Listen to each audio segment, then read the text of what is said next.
welcome back. So today in this session, we're going to shift towards some of the somatic practices like asana and, pranayama. So as we invoke today, the Guru invocation, I want you to consider maybe thinking about the teachers who were your first asana teachers or your first pranayama teachers. So go ahead and take that comfortable seat. And lowering the gaze or closing the eyes completely. Beginning to imagine your teacher or teachers.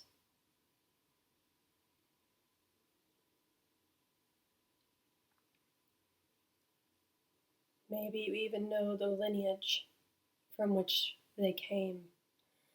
Maybe you know some of the more historic teachers associated with that lineage. Or maybe you don't, but just imagining those who stood behind those teachers that you were able to interface with.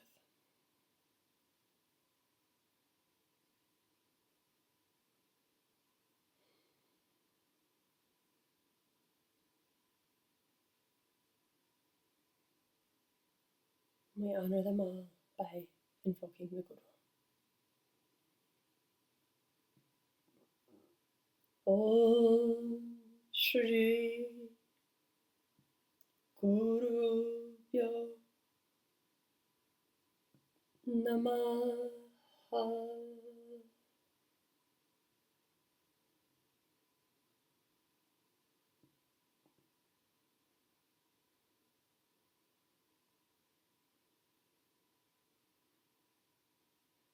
And when you're ready, opening your eyes, lifting your gaze. I actually have written down somewhere all the teachers I have ever had. It's been a lot, 35 years worth. So in case you're newer or you still remember them, it's a way to honor them too, is just to keep a record of them. And maybe you could even make a note about how they influenced you, or what you remember about them, or what they brought to your practice. So like I said, today we turn to asana. And as you can see, the word asana, that first letter, that first character has that extra long line indicating an extra long hold. So asana versus asana, asana. And according to the Sanskrit dictionary that I use, a concise dictionary of Indian philosophy, Grimes defines it as a posture that is stable and conducive to bliss. So that's just something to keep in the back of your mind. When maybe you're in an asana that it's not necessarily about tapas and that energy that you're putting into it, but maybe there's something you're working on that's maybe forcing it a bit, and it's not really conducive towards bliss. It's conducive towards something else that maybe you have an alternative motive or so forth, or maybe your teacher that's with you has an alternative motive for. That's one of the ways in which we can do self-study of ourselves, is when we are in that asana practice, understanding how our mind wants our body to move and what it's trying to make it do, and what are the reasons behind why we're doing what we're doing. So Mark Stevens, who you may know his work, he's written some yoga sequencing books. He says, if you want to go deep, so he's talking about asana, if you want to go deep, go slow. And he says, open your senses to feel it all. So again, he encourages this person who focuses on teaching how to sequence physical postures, that there is still yet another whole realm that can be pulled in when we are engaging those postures. And we can open up to feel all that is present. So asana is meant to refine the physical body so that the prana can move without obstruction through the body. The energy, the breath can move up without obstruction. I have this reading from The Tree of Yoga by B.K.S. Iyengar. This is a great little something. If any of you ever want to partake in reading this book together as a group, we could start up our one of our reading groups, our Yoke Folk Book Club, and read this all together. Just let me know if you want to do that. So it says, when you are practicing, or actually Iyengar asks you, he questions, he says, when you are practicing a pose in yoga, can you find the delicate balance between taking the pose to its maximum extent and taking it beyond that point so that there is too much effort, creating wrong tension in the body? So you might want to consider for yourself, what does wrong tension be like for you? Usually we have a sense of that. And if you don't, then next time you practice, see if you can find when you know you're kind of crossing the boundary into that wrong tension. And then Iyengar continues on. He says, when you are overstretching somewhere to get the optimum movement, have you ever noticed that you are always giving too little attention to other parts of the body? So these are all inquiry questions for you when you're doing your physical practice.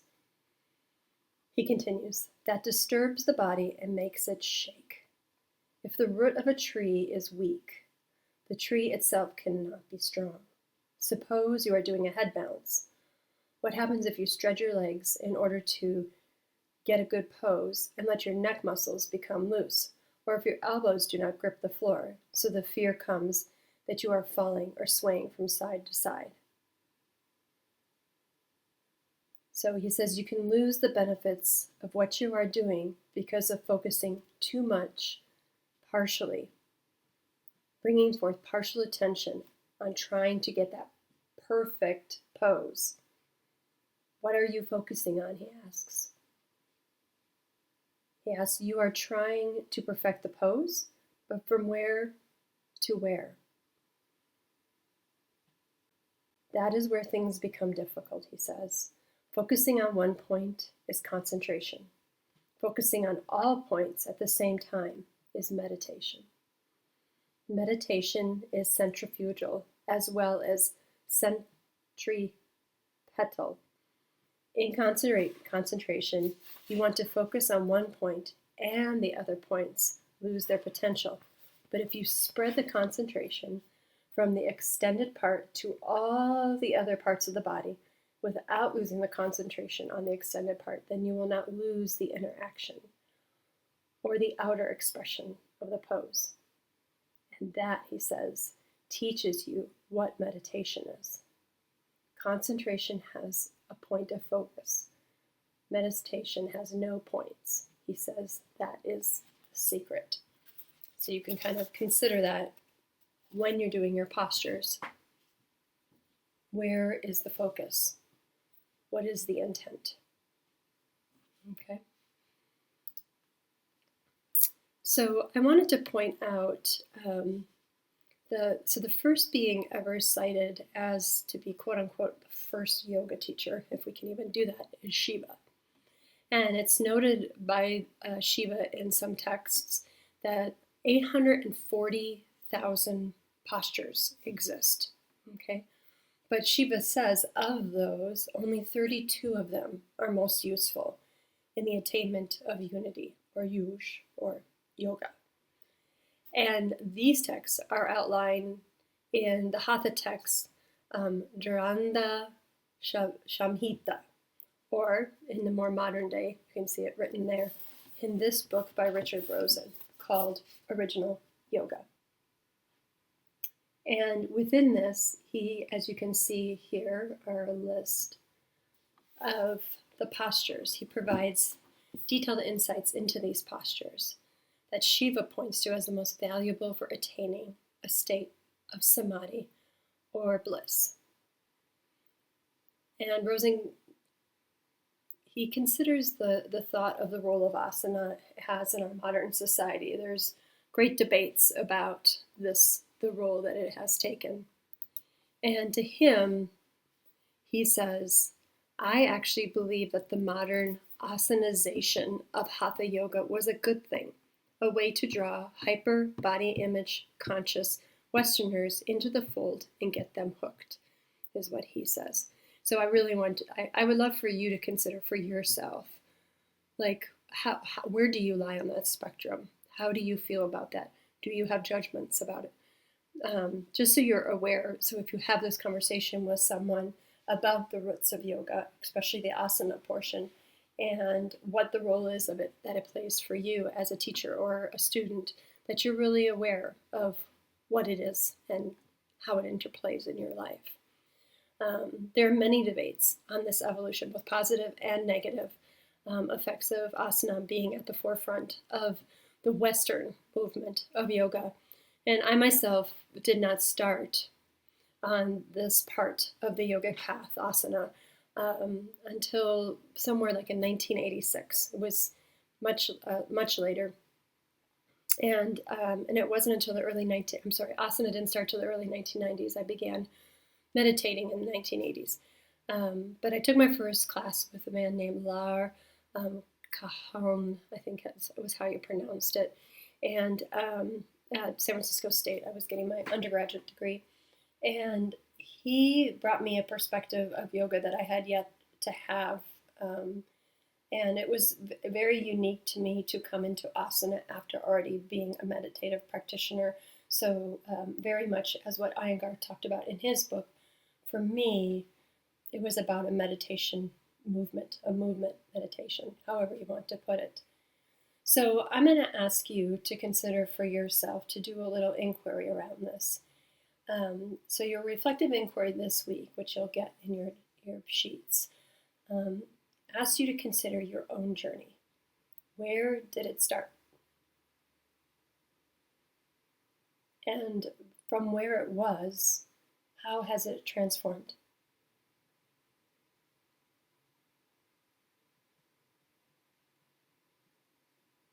And where would you like it to evolve into? And I'm specifically talking about your asana, but you could also do it as yoga in general. So maybe the evolution is that you want to go beyond having just a regular asana practice. You want to have other pieces and parts in your practice. Okay. So let's go on to the next sutra, which is about prāṇāyāma. And here is Mr. Iyengar, who believes that breath is the king of the mind. And this is spoken to in the sutras in 3 different sutras. One speaks more specifically to pranayama, where the other one speaks more precisely towards prana. So pranayama, according to Grimes in his Dictionary and Philosophy of Yogic, or Sanskrit, is a control of the breath. So Desi Kavarchi says it is the asana practice which informs one on where to begin one's pranayama practice. So think about that for yourself. What you know about your asana practice. What does it inform you about your pranayama, or your need for pranayama, or how to do pranayama? So I know for me, personally, it is essential to start with pranayama to be able to bring my breath present, and I'll tell you more about that in a minute. But again, Desikacharya asks, he says, it is when we bring to consciousness how the breath behaves. This is what he says is pranayama. Okay, so different teachers talk of it in different ways. You can find the one that you relate to. So the practice is one of becoming conscious of the patterns of breath, patterns that are developed, they're unique to each one of us. They take time, and they take care to discover them, or we need to take care to discover them, comprehend them, attend to them. So for me personally, There's a lot of attending that happens with my breath due to scarring of my lungs from radiation when going through cancer treatments, but also recently resurfaced asthma, which I had decades ago and has come back due to having lived in a place with fires, and then now this constant having to wear a mask has made it a little more challenging with my breath. So there's new, changing, shifting ways in which I have to bring attention and awareness to my breath and the way in which I care for it and the way in which I practice pranayama. So if you're a teacher, this is something to consider, to know about your students.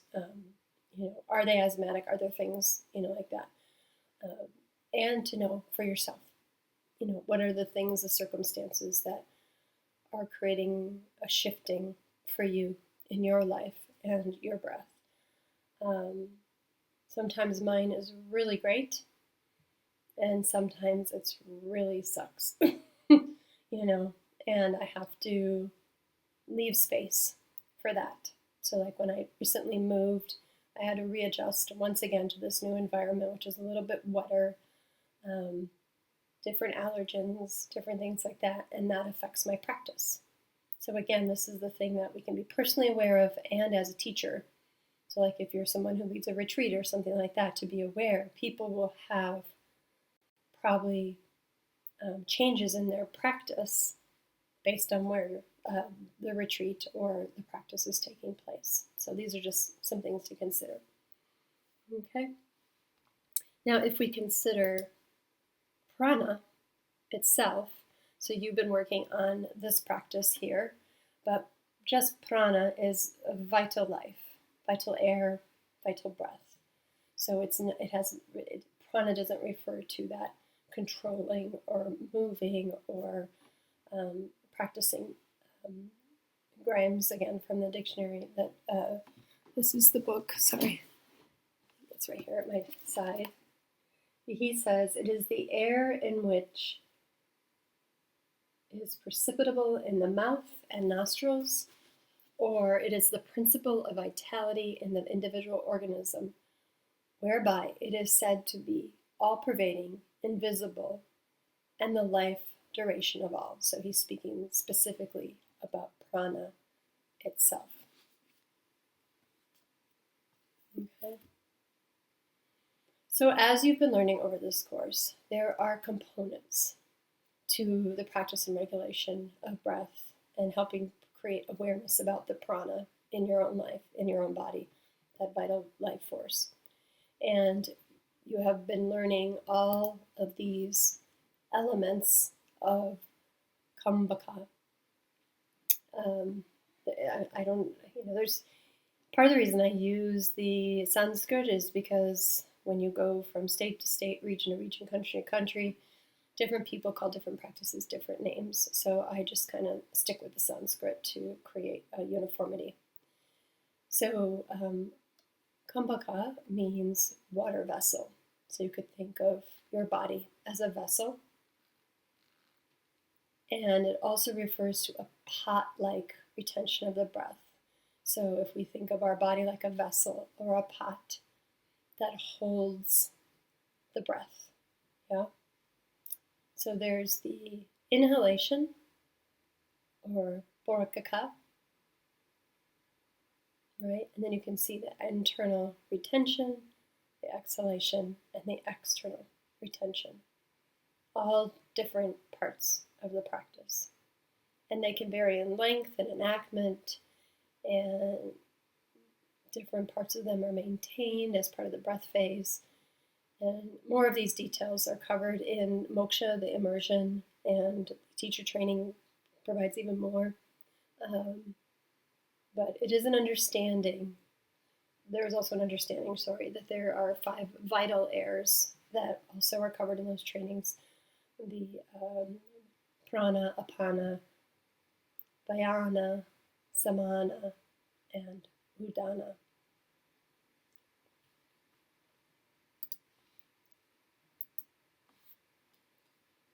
So going back to Sutra 252, we look at pranayama once again. And this is a quote again from Desikacharya. The regular practice of pranayama reduces the obstacles that inhibit clear perception.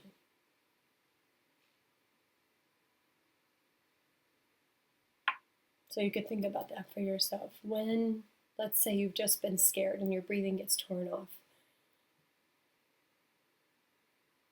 are you able to have right perception in that moment, or are you torn to another place? You're distracted.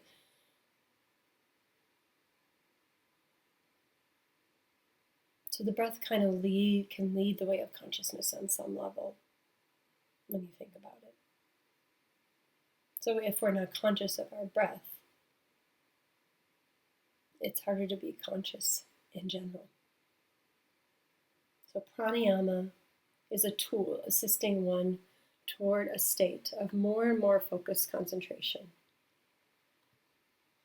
And hopefully, a clearer perception of self, the capital S self that we talked about in the last session, and a life that's filled with fulfillment of the heart and the soul. So I want to give you a last quote by Patanjali on this. In this sutra, he underlines, or he writes, that as a result of pranayama, the covering that blocks our own inner light is reduced. By this he means one can reduce all the mental noise, the agitation, distractions, self-doubt that prevents one from connection to one's innate nature, that inner wisdom that we all carry, that inner light, that true capital S self. And when we can connect with all of those, however you label it, that is when we find profound effect on our lives. So I want to invite you, before we do our final mantra here, is to practice. Actually, I'll just take it back. Let's do that. Let's practice this together. So taking a moment to find a comfortable seat for you.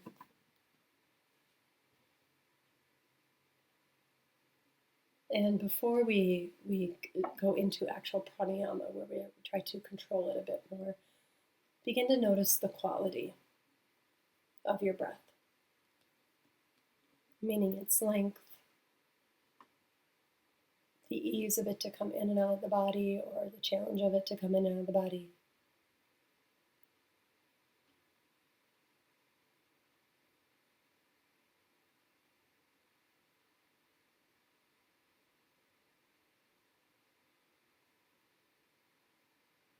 Again, this is about curiosity and not judgment.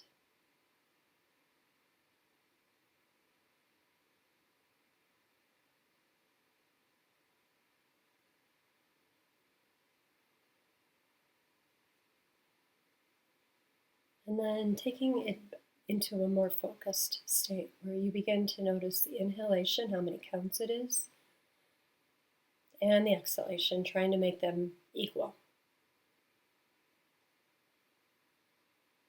Maybe breathing in through the nose, and if you're feeling a little frustrated or exacerbated or not quite able to settle in, you could use the exhale through the mouth. If you feel pretty even keel, you can just go in and out through the nose.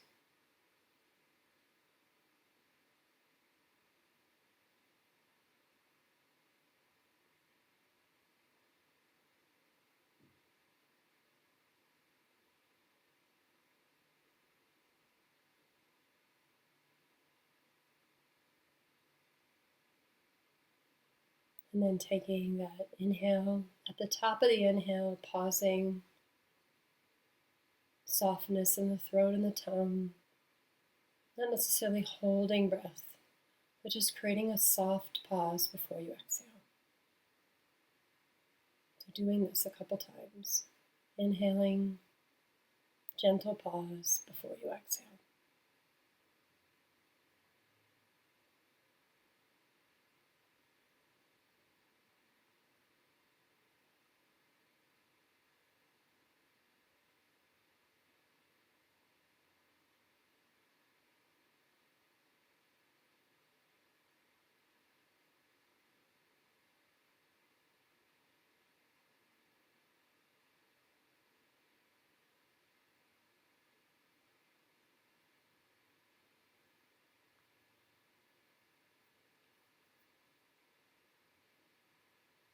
Now, if you feel that that is just the right amount of work for you, you can just continue that practice. Or if you start to feel yourself struggling, please don't add this extra part.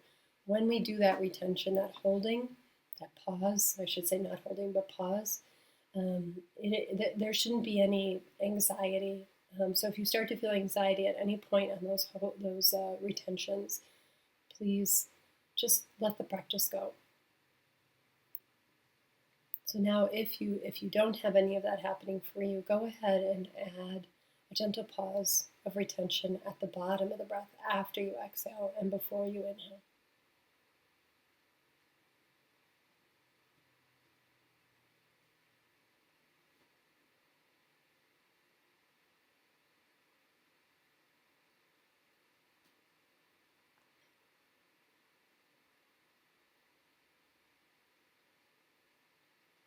Can you imagine? Can you see? Can you feel the all-pervadingness of prana? That vital air, that vital life breath as you do this.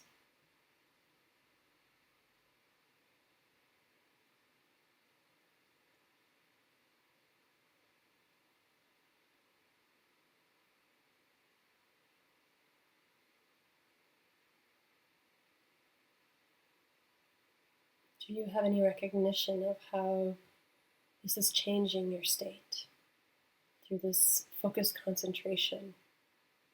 Are you finding a way that you're perceiving any differently?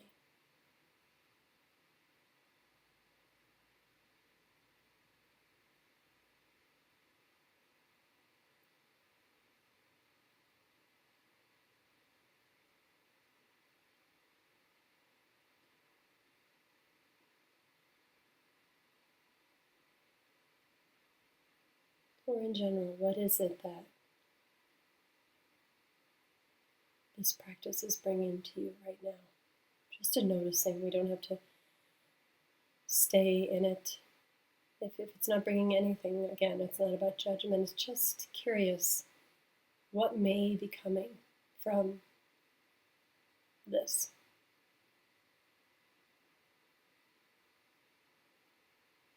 Practice of inhale, pause, exhale, and pause.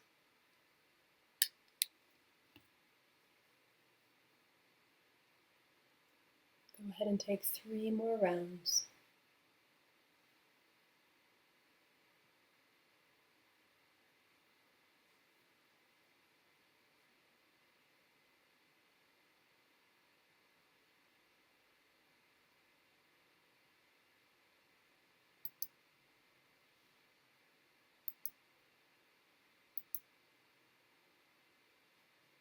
And then staying inward, we will close our session with our Om Shanti Shanti.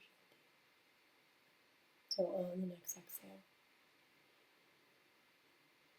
Om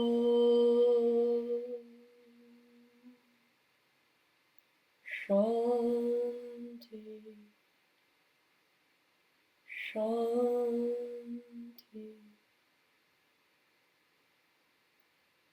Shanti.